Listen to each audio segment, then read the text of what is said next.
കൃഷ്ണ ഗുരുവായൂരപ്പ ശരണം. ഗുരുവായൂരപ്പൻ്റെ ഉച്ചപൂജ കഴിഞ്ഞു, കളഭാലങ്കാരം കഴിഞ്ഞു, നട തുറന്നു കേട്ടോ. നമുക്കെല്ലാവർക്കും ഗുരുവായൂരപ്പനെ കാണാനായിട്ട് പോവാം.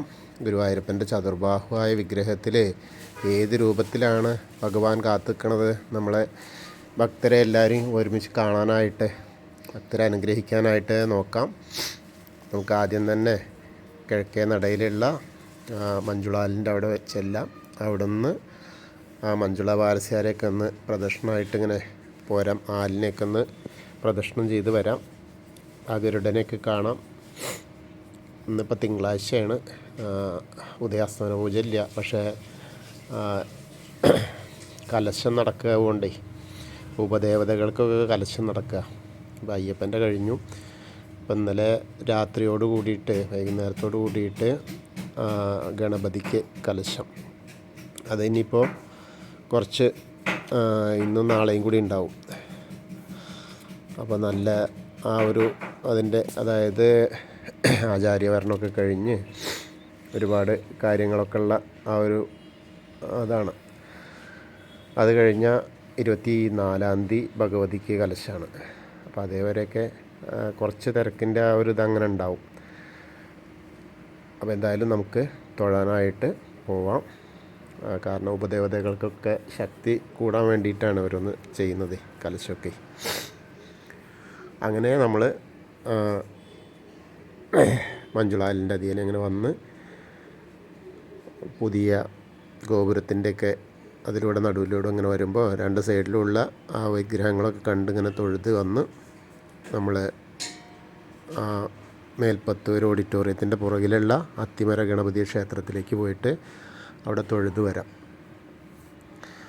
അത് കഴിഞ്ഞാൽ നേരെ നമ്മൾ ഗോപുരവാതിൽ കടന്നകത്തേക്ക് പ്രവേശിക്കുകയാണ്.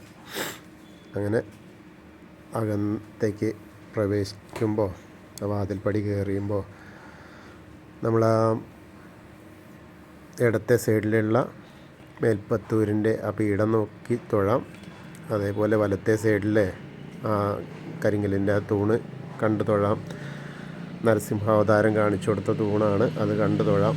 അങ്ങനെ അതിന് ശേഷം നമ്മൾ ശ്രീലകത്തേക്ക് ഇങ്ങനെ നോക്കുക. ശ്രീലകത്തേക്ക് നോക്കുമ്പോൾ വളരെ മനോഹരമായിട്ടുള്ളൊരു കാഴ്ച. നമ്മളെ പൊന്നുണ്ണി കണ്ണൻ്റെ കാൽപാദങ്ങൾ കാണുന്നു, കാൽവളകൾ കാണാനുണ്ട്. പിന്നെ ഇങ്ങനെ മുകളിലേക്ക് ഇങ്ങനെ നോക്കി വരുമ്പോൾ പട്ടുകോണകം, നല്ല ചുവന്ന പട്ടുകോണകം ഇങ്ങനെ ഉടുത്തിട്ടുണ്ട്. അരയിലത് അരമണി കിങ്ങിണിയൊക്കെ ചാർത്തിയിട്ട് നല്ല അരമണിയൊക്കെ ഇങ്ങനെ അങ്ങനെ നൂലിൻ്റെ പോലെ ഇതിങ്ങനെ താഴത്തേക്ക് കിടക്കുന്നുണ്ട്. പിന്നെ മുകളിലേക്ക് ഇങ്ങനെ നോക്കുമ്പോൾ കഴുത്തിലൊരു 5 പൊൻതിലകം വെച്ചിട്ടുണ്ട്, മാല പോലെ. പിന്നീട് ഒരു വളയം പോലത്തെ മാല ഉണ്ട്. അതേപോലെ കൈവളകൾ കാണാണ്ട്. അങ്ങനെ ഒരു കൈ ഇങ്ങനെ അരയിൽ കുത്തിയിരിക്കുക, ഇടത്തെ കൈ അരയിൽ കുത്തിയിട്ടുണ്ട്. അവിടെ തന്നെ ആ പൊന്നോടക്കോയിൽ ഇങ്ങനെ അരയിൽ തിരികെ വെച്ചിട്ടുണ്ട്. അങ്ങനെ വലത്തെ കയ്യിലേക്ക് നോക്കുമ്പോഴോ വലത്തെ കയ്യിൽ ആ വെണ്ണ ഉരുളയാണ്, വെണ്ണക്കണ്ണൻ തന്നെയാണ് കേട്ടോ. ഇന്നലെ വെണ്ണ ഉരുള അതിൻ്റെ മുകളിൽ നിന്ന് ഉറിയിൽ നിന്ന് കയറി എടുക്കല്ലായിരുന്നു. ഇന്നിപ്പോൾ അത് എടുത്തതിൻ്റെ ബാക്കിയുള്ളത് തന്നെ തോന്നുന്നു. ഇന്നലത്തേൻ്റെ ബാക്കി എവിടെയെങ്കിലും ഒളിപ്പിച്ച് വെച്ചിട്ടുണ്ടാവേ, അതെടുത്തിട്ട് ഇന്ന് കഴിക്കുകയാണ്. അതോ ഇനിയിപ്പോൾ അമ്മ കൊടുത്താന്ന് അറിയില്ല കേട്ടോ. എന്തായാലും വളരെ ആ ഒരു കള്ളലക്ഷണത്തോടു കൂടി തന്നെയാണ്, നല്ല സുന്ദരമായിട്ട് പുഞ്ചിരിച്ചും കൊണ്ട് തന്നെ നിൽക്കുന്നത്. നമ്മളെയൊക്കെ നോക്കിയിട്ട് പുഞ്ചിരിച്ച് എൻ്റെ കയ്യിൽ വെണ്ണുണ്ട്, ആർക്കാ വേണ്ടിച്ചാൽ തരാമെന്നൊക്കെയാണ്. അപ്പോൾ അതൊരു നല്ല കാഴ്ചയാണ്. ആരാ വേണ്ടിച്ചാൽ വാങ്ങിക്കോളൂ കേട്ടോ. അങ്ങനെ നോക്കുമ്പോൾ പീലി തിരുമുടി ഉണ്ട്, കളഭം കൊണ്ട് പീലി ചാർത്തിയിട്ടുണ്ട്. അതിന് 3 തിരുമുടിമാലകളുണ്ട്, തെച്ചിയും തുളസിയും വെളുത്ത പൂവും പോലെയുള്ള അങ്ങനത്തെ 3 എണ്ണം. പിന്നെ വലിയ ഉണ്ടമാല ഉണ്ട്. ഉണ്ടമാല എന്താ വെച്ചാൽ തെച്ചിയാണ്, വെളുത്ത പൂവാണ് കൂടുതൽ. പക്ഷേ ഇടയ്ക്കിടയ്ക്ക് തെച്ചിയുള്ള കാരണം ആ വെളുപ്പ് എൻ്റെ കുറച്ചും കൂടി തെച്ചിക്കാണ് കാണാൻ നല്ല രസമായിട്ടുള്ളത്. പിന്നെ മുകളിൽ 2 താമരമാലകളും 4 തുളസിമാലകളും ഇങ്ങനെ വിധാനമായിട്ട് ചാർത്തിയിട്ടുണ്ട്. അപ്പം അങ്ങനെയാണ് ഇന്നത്തെ ശ്രീലകത്തുള്ള ആ ഒരു കാഴ്ച. അപ്പോൾ നമ്മളെല്ലാവരും ഇപ്പോൾ സോപാനപ്പടിയിൽ നിന്നിട്ട് ഭഗവാന്റെ ശ്രീലകത്തേക്ക് നോക്കി തൊഴുകയാണെന്ന് വിചാരിച്ചോളൂ. അങ്ങനെ നമ്മൾ തൊഴുമ്പോൾ കാണുന്ന കാഴ്ചയാണ് ഭഗവാൻ വെണ്ണക്കണ്ണനായിട്ടുള്ള കളഭാലങ്കാര രൂപം. അപ്പോൾ എല്ലാവരും പ്രാർത്ഥിച്ചോളൂ കേട്ടോ. ഭഗവാൻ എന്ത് പ്രശ്നമുണ്ടെങ്കിലും അതൊക്കെ ഭഗവാൻ തീർത്തു തരും. അതിനുശേഷം നേരെ നമ്മൾ ആ സോപാനപ്പടിയിൽ നിന്ന് ഇറങ്ങിയിട്ട് അഗ്നികോണിലേക്കൊന്ന് നോക്കി തൊഴാം. പിന്നെ തിടപ്പള്ളി നോക്കിയിട്ട് തൊഴാം.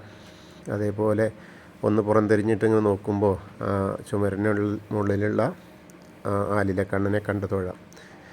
പിന്നെ സപ്തമാതാക്കളെയൊക്കെ കണ്ട് തൊഴുത് നേരെ നമ്മൾ വിഘ്നേശ്വരൻ്റെ അടുത്തേക്ക് വരികയാണ്. വിഘ്നേശ്വരൻ്റെ അടുത്ത് വന്ന് പ്രാർത്ഥിക്കാം. അവിടെ നല്ല തേജസ്സോടെയാണ്. കാരണം എന്താ വെച്ചാൽ കലശത്തിൻ്റെ ആ ഒരു കൂടുതൽ തേജസ് വന്നുകൊണ്ടിരിക്കുകയല്ലേ. അപ്പോൾ നല്ല രസമായിട്ടാണ് കാഴ്ച. അപ്പോൾ ഭഗവാന്റെ അനുഗ്രഹം കിട്ടാനായിട്ട് നമുക്ക് പ്രാർത്ഥിക്കാം. ഏകദന്തം മഹാകായം തപ്തകാഞ്ചന സന്നിഭം ലംബോദരം വിശാലാക്ഷം വന്ദേഹം ഗണനായകം. അത് കഴിഞ്ഞിട്ട് സരസ്വതി ദേവിയുടെ സരസ്വതി അറയിലേക്ക് നോക്കുക. സരസ്വതി ദേവീനെ തൊഴുക. സരസ്വതി നമസ്തുഭ്യം വരദേ കാമരൂപിണി വിദ്യാരംഭം കരിഷ്യാമി സിദ്ധിർഭവതു മേ സദാ. അങ്ങനെ അത് കഴിഞ്ഞ് നമ്മൾ നേരെ ചെറിയ ഗണപതിയെ കണ്ട് തൊഴാം. അങ്ങനെ മത്സ്യം, കൂർമ്മം, വരാഹം, നരസിംഹം വരെയുള്ള രൂപങ്ങളൊക്കെ കാണാം. അതൊക്കെ കണ്ട് മേൽശാന്തിയുടെ അടുത്ത് നിന്ന് അർച്ചന പ്രസാദം വാങ്ങാം.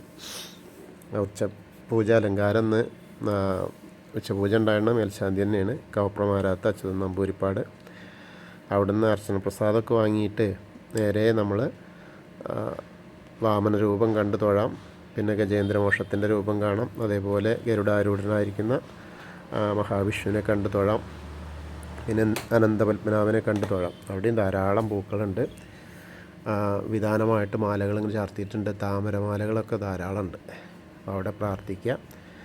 അത് കഴിഞ്ഞാൽ നമ്മൾ നേരെ ശ്രീകോവിലിൻ്റെ പുറകുവശത്ത് വന്ന് സാഷ്ടാംഗം നമസ്കരിക്കുക. പിന്നീട് നമ്മൾ നേരെ ദശാവതാര വിഗ്രഹങ്ങളൊക്കെ ഓരോന്ന് കണ്ടിട്ട് കണ്ണനെയൊക്കെ കണ്ട് തൊഴാം. പിന്നെ മുരുകനെയും കണ്ട് തൊഴുത് നേരെ ഹനുമാൻ സ്വാമിയുടെ അടുത്തേക്ക് വരിക. അവിടെ നിന്ന് വെറ്റിലമാലയുണ്ട്, ഒരു നാരങ്ങമാലയുണ്ട്, കുറച്ച് കുങ്കുമുണ്ട്. എല്ലാവരും ഹനുമാൻ സ്വാമീനെ പ്രാർത്ഥിച്ചോളൂ. ത്വമസ്മിൻ കാര്യനിര്യാഗേ പ്രമാണം ഹരിസത്തമ ഹനുമാൻ യജ്ഞമാസ്തായ ദുഃഖക്ഷയകരോ ഭവ മനോജവം മാരുതതുല്യവേഗം ജിതേന്ദ്രിയം ബുദ്ധിമതാം വരിഷ്ഠം വാദാത്മജം വാനരയൂഥമുഖ്യം ശ്രീരാമദൂതം ശിരസാ നമാമി. ബുദ്ധിർബലം യശോധൈര്യം നിർഭയത്വം അരോഗത അജാഡ്യം വാക്പടുത്വം ഹനുമസ്മരണാത് ഭവേത്. ഓം നമോ ഭഗവതേ ആഞ്ജനേയായ മഹാബലായ സ്വാഹ. ഹനുമാൻ സ്വാമിയെ കണ്ട് തൊഴുത് അപ്പുറത്തുള്ള രാധാകൃഷ്ണ വിഗ്രഹമൊക്കെ കണ്ട് തൊഴുത് ഓവിൻ്റെ അവിടെ വന്ന് അവിടെ ഒന്ന് പ്രാർത്ഥിക്കാം. പിന്നെ അവിടുന്ന് കുറച്ചും കൂടെ നീങ്ങിയാൽ പടിഞ്ഞാട്ട് നീങ്ങിയാൽ ചുവരിൻ്റെ മുകളിലുള്ള താമരയിലുള്ള താമരക്കണ്ണനെ കണ്ട് തൊഴാം. കൽപ്പവൃക്ഷത്തിൻ്റെ ചോട്ടിലിരിക്കുന്ന താമരക്കണ്ണനാണ്. നന്നായിട്ട് പ്രാർത്ഥിച്ചോളുക. അപ്പോൾ എല്ലാ അനുഗ്രഹം തരും. സാമ്പത്തിക ഉന്നമനത്തിനൊക്കെ വേണ്ടി ഏറ്റവും കൂടുതൽ പ്രാർത്ഥിക്കാൻ നല്ലത് താമരക്കണ്ണനെയാണ്. കാരണം കൽപ്പവൃക്ഷത്തിൻ്റെ ചോട്ടിലാണ് ഇരിക്കുന്നത്. അത് കഴിഞ്ഞ് നമ്മൾ ഗ്രില്ലിൻ്റെ അവിടേക്ക് വന്ന് മണിക്കിണർ നോക്കി തൊഴാം. പിന്നെ നൃത്താറയിൽ വന്ന് നൃത്താറയിലുള്ള ആ കിടാവൾക്ക് കണ്ട് തൊഴാം. പിന്നെ കുറൂരമ്മേനെയും നാരദരെയൊക്കെ കണ്ട് വസുദേവരെയൊക്കെ കണ്ട് ഇങ്ങനെ നമ്മൾ വടക്കേ നടയിൽ കൂടെ പുറത്ത് വന്ന് നേരെ ആ പ്രസാദ കൗണ്ടറിൽ നിന്ന് ചന്ദനവും തീർത്തൊക്കെ വാങ്ങാം. പിന്നെ അതിന് ശേഷം നമ്മൾ നേരെ എടത്തരികത്തുകാവിലെ ഭഗവതീനെ കാണാനായിട്ട് പോവാം. ഭഗവതിയെ കാണാൻ പോകുമ്പോൾ കുറച്ച് തിരക്കൊക്കെ ഉണ്ട് കേട്ടോ. അങ്ങനെ അവിടെ വന്ന് ഭഗവതിയുടെ രൂപത്തിലേക്ക് ഇങ്ങനെ നോക്കുമ്പോൾ നമുക്ക് നല്ലൊരു തേജസ്സുള്ള രൂപത്തിലാണെന്ന്. നല്ല രസമായിട്ട്, എന്നും തേജസ് തന്നെയാണ്, പക്ഷെ ഒന്ന് കുറച്ചും കൂടി നന്നായിട്ടുള്ള ആ ഒരു അലങ്കാരമൊക്കെ ആയിട്ട് അങ്ങനെ ഇരിക്കുന്നത്. കളപൊക്കെ ഇങ്ങനെ ചാർത്തിയിട്ട് നന്നായിട്ടുണ്ട്. ചുവന്ന വലിയ പൊട്ടൊക്കെ ഇങ്ങനെ ഇട്ട് ഒരു ആകർഷണീയതയിലാണ് അങ്ങനെ ഇരിക്കുന്നത്. അപ്പോൾ എല്ലാവരും ആ ഭഗവതീനെ എടത്തരികത്തുകാവിലെ ഭഗവതീനെ പ്രാർത്ഥിച്ചോളൂ. സർവമംഗളമാംഗല്യേ ശിവേ സർവാർത്ഥസാധികേ ശരണ്യേ ത്രയംബകേ ഗൗരി നാരായണി നമസ്തുതേ. അങ്ങനെ അത് കഴിഞ്ഞ് മമ്മിയൂരപ്പനെ കാണാനായിട്ട് ആ കോർണറിൽ എത്തിയിട്ട് തിരിഞ്ഞ് നിൽക്കുക. അപ്പൻ്റെ അമ്മയുടെയും ഫോട്ടോ കാണാം. അപ്പോൾ നമ്മൾ മമ്മിയൂർ പോകുന്നതായിട്ട് സങ്കല്പിച്ച് നമശിവായ നമശിവായ നമശിവായ എന്നുള്ള പഞ്ചാക്ഷരി മന്ത്രം ജപിക്കുക. മമ്മിയൂരപ്പനെ സ്മരിക്കുക. അപ്പോൾ നമ്മൾ മമ്മിയൂർ പോയി ദർശനം കിട്ടിയ ആ ഒരു പ്രതീതിയാവും. അതിനുശേഷം നമ്മൾ കൊടിമരത്തിൻ്റെ മുകളിലേക്ക് ഇങ്ങനെ നോക്കിയിട്ട് വരിക. അങ്ങനെ വരുമ്പോൾ കൊടിമരത്തിൻ്റെ അവിടെ വന്ന് ഭഗവാന്റെ ശ്രീലകത്തേക്ക് ഒന്നുകൂടി നോക്കാം. നമ്മുടെ വെണ്ണക്കണ്ണനെ ഒന്നുകൂടി കാണാമല്ലോ. അങ്ങനെ കണ്ട് തൊഴാം. പിന്നീട് നേരെ വന്ന് കൂത്തമ്പലത്തിൻ്റെ അവിടെ വന്ന കിടാവിളക്ക് കാണാം. പിന്നെ അയ്യപ്പസ്വാമിയുടെ അവിടെ വരുമ്പോഴും അവിടെ ഞാൻ പറഞ്ഞില്ല, ഇപ്പോൾ ദിവസവും കണ്ണനായിട്ടാട്ടോ. നല്ല രസമായ നല്ല അലങ്കാരം. ആ പീലിയൊക്കെ ഇങ്ങനെ വെച്ചിട്ട്, പീലി ശരിക്കും തലയിൽ ഇങ്ങനെ വെച്ച് കെട്ടിയ മാതിരി തന്നെ, പീലി തിരുമുടി കെട്ടിയ മാതിരിയാണ്. അപ്പോൾ അയ്യപ്പസ്വാമിയെ കണ്ട് പ്രാർത്ഥിച്ചോളൂ. ഭൂതനാഥ സദാനന്ദ സർവഭൂതദയാപര രക്ഷ രക്ഷ മഹാബാഹു ശാസ്തേസ്തുഭ്യം നമോ നമ. അവിടെ ഒന്ന് പ്രദക്ഷിണമായിട്ട് വന്ന് പടിഞ്ഞാറ് നടയിൽ വന്ന് ദീപസ്തംഭത്തിൻ്റെ മുകളിലുള്ള വേണുഗോപാലിനെ കണ്ടു തൊഴാം. പിന്നീട് നമ്മൾ കൊടിമരത്തിൻ്റെ മുകളിലേക്ക് നോക്കിയാൽ ഗരുഡധ്വജനെ കാണാം, കണ്ടു തൊഴാം. പിന്നെ നമ്മൾ പടിഞ്ഞാറ് നടയിൽ കൂടെ പുറത്ത് വന്ന് ആ രുദ്രതീർത്ഥക്കുളത്തെ പ്രദക്ഷിണം ചെയ്യാനായിട്ട് പോവുകയാണ്. അങ്ങനെ വരുമ്പോൾ നാരായണാലയത്തിലൊന്ന് കയറിയിട്ട് പൂന്താനം പൂജിച്ചിരുന്ന വിഗ്രഹമൊക്കെ കണ്ട് തൊഴാം. അങ്ങനെ കണ്ട് തൊഴുത് ഭഗവതിയുടെ അവിടെ വന്ന് ഒന്നുകൂടി തൊഴാം. പിന്നീട് ദീപസ്തംഭത്തിൻ്റെ കിഴക്കേ നടയിലുള്ള ദീപസ്തംഭത്തിൻ്റെ അവിടെ വന്ന് അകത്തേക്ക് ശ്രീലകത്തേക്ക് നോക്കിയാൽ ആ പ്രകാശധാര അങ്ങനെ കാണാം. അപ്പോൾ ഭഗവാനെ ഉണ്ണിക്കണ്ണനെ ഒന്നുകൂടി മനസ്സിൽ പ്രാർത്ഥിച്ച് തൊഴുക. പിന്നീട് തെക്കേ നടയിലുള്ള ആ കൂവളത്തിനെ ഒന്ന് പ്രദക്ഷിണം ചെയ്യുക. മഹാദേവൻ്റെയും പാർവതീദേവിയുടെയും അനുഗ്രഹം കിട്ടും. അങ്ങനെ നമ്മൾ ഇന്നത്തെയും ഉച്ചപൂജയും കളഭാലങ്കാരമൊക്കെ കണ്ടു തൊഴുതു. എല്ലാവർക്കും ആ ഗുരുവായൂരപ്പൻ്റെ അനുഗ്രഹം ലഭിക്കും. അപ്പോൾ എല്ലാവരും അതിനു വേണ്ടി പ്രാർത്ഥിക്കുക. എല്ലാവരും നമ്മൾ ആ സമയത്ത് ഏത് സമയത്ത് എപ്പോഴാണോ എന്നെ ശ്രവിക്കുന്നത് ആ സമയത്ത് ഗുരുവായൂരപ്പൻ്റെ നടയിലാണ് എന്ന് ചിന്തിക്കുക. എന്നിട്ട് അങ്ങോട്ട് പ്രാർത്ഥിക്കുക. അപ്പോൾ നമ്മൾ ഇന്നലെ വില്വമംഗലത്തിൻ്റെ കാര്യം പറഞ്ഞിരുന്നു. ആ ഒരു ശക്തി വന്നതും അഭൗമമായ കാര്യങ്ങളൊക്കെ നമ്മൾ പറഞ്ഞു. ചിന്താമണിയുടെ അടുത്തുനിന്ന് പോയി. അങ്ങനെ പോയിട്ട് തോണിയിൽ കയറിയിട്ട് വരുന്ന ആ ഒരവസ്ഥയാണ്. അപ്പോൾ നമ്മൾ ആ തോണിയിൽ പോകുന്നതായിട്ട് ഇങ്ങനെ സങ്കല്പിച്ച് നോക്കിയാൽ ആ തോണിയിലിരിക്കുകയാണ്. അപ്പോൾ ആ പുഴയിൽ നുരയും പതയൊക്കെ ഇങ്ങനെ രക്തക്കലർപ്പോടെ ഇങ്ങനെ പൊന്തി വരുന്നതായിട്ട് കാണുകയാണ്. അപ്പോൾ എന്താ സംഭവിച്ചതറിയാതെ വില്വമംഗലം ഒരു നിമിഷം ഇങ്ങനെ മിഴിച്ചിരുന്നു.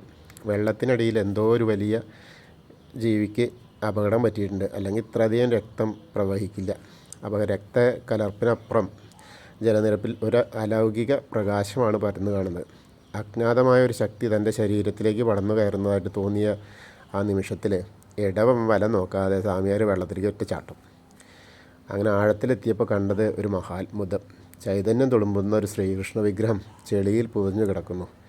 ആ ചിന്താമണിയുടെ പൂജാമുറിയിൽ സാളഗ്രാമത്തിന് മുന്നിൽ തെളിഞ്ഞ അതേ ബാലഗോപാലൻ. ചുറ്റും പ്രകാശവലയം. തുഴക്കോലിൻ്റെ കുത്തേറ്റ് നെഞ്ചിൽ നിന്ന് രക്തം ഒഴുകുന്നുണ്ട്. തോണി തുഴയുന്ന ആളുടെ അടുത്ത് നിന്ന് കുത്ത് കിട്ടിയപ്പോൾ ചോര പൊട്ടിയെന്നാണ് അതാണ് കാണുന്നത്. അപ്പോൾ ആലോചനയ്ക്കിടാൻ കൊടുക്കാതെ തന്നെ വില്വമംഗലം വിഗ്രഹം കയ്യിലെടുത്തു. അറിയാതെ ഒരു ചൂട് ശരീരമാസകലം പടർന്നു കയറി. വിഗ്രഹം തന്നിൽ ലയിച്ചു ചേരുകയും ചെയ്യുന്നതായിട്ട് വില്വമംഗലം തിരിച്ചറിഞ്ഞു. കയ്യിലിരിക്കുന്ന വിഗ്രഹത്തിൻ്റെ ജീവൻ്റെ തുടിപ്പുകളുണ്ടെന്നും ആ കണ്ണുകൾ തന്നെ നോക്കുന്നുണ്ടെന്നും മനസ്സിലായ നിമിഷത്തിൽ പവിഴാധാരങ്ങളിൽ നിന്ന് തേൻമൊഴി മുത്തുകൾ വളർന്നു വീണു. വില്വമംഗലം എന്നെ നെഞ്ചോട് ചേർത്ത് വെച്ച് ധ്യാനിച്ചോളൂ. ശ്രീ വില്വമംഗലം സ്വാമിയാർ കൃഷ്ണശില നെഞ്ചോട് ചേർത്ത് വെച്ച് ധ്യാനിച്ചു. കണ്ടുറന്ന് നോക്കുമ്പോൾ ഭഗവാൻ ശ്രീകൃഷ്ണൻ ബാലരൂപത്തിൽ പുഞ്ചിരിച്ചുകൊണ്ട് നിൽക്കുന്നു. വില്വമംഗലം ഇനിയുള്ള യാത്ര നാം ഒരുമിച്ചാണ്.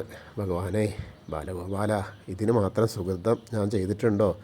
അതോ പൂർവ്വജന്മത്തിൽ എൻ്റെ പിതാമഹൻ ചെയ്തു കൂട്ടിയ പുണ്യമോ? എനിക്ക് വിശ്വസിക്കാനാവുന്നില്ല കണ്ണാ.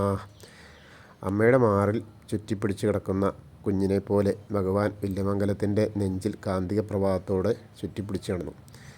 അതിൻ്റെ ഇടയിൽ എന്താ വെച്ചാൽ വെള്ളത്തിനടിയിലേക്ക് താന്നു പോയ ആ സ്വാമിയാരെ കാണാതെയായിട്ട് തുഴക്കാരൻ തോണിക്കാരനാകെ പേടിയായി. കുറേ നേരം കഴിഞ്ഞിട്ട് ഇനിയിപ്പോൾ അയാൾക്ക് എന്തെങ്കിലും പറ്റുമോ എന്നൊക്കെ ആയി. ആഴക്കൂടുതലുണ്ടേനി ചെളിയെ പൂണ്ടുപോയോ ഒന്നും അറിയില്ല. എന്തായാലും കുറച്ച് നേരം നോക്കാൻ പെരുമ്പാമ്പൊക്കെ ചീങ്കണ്ണിയും പെരുമ്പാമ്പൊക്കെ ഒഴുകി വരുന്ന സമയം എന്ത് ചെയ്യണമെന്നറിയാതെ തോണിക്കാരൻ അമ്പലം നിൽക്കുമ്പോഴാണ് നെഞ്ചിലടക്കിയ ആ ശിലാവിഗ്രഹവുമായി സ്വാമിയാർ പൊന്തി വരുന്ന അത്ഭുത കാഴ്ച കണ്ടത്. അപ്പോൾ തോണിക്കാരന് വളരെ സന്തോഷമായി. കാരണം തൻ്റെ കൂടെ വന്ന ആ വില്യമംഗലത്തെ കാണാൻ ലഭിച്ചാൽ മോശമല്ലേ, എന്താ ഉണ്ടാവുക എന്നറിയില്ലല്ലോ.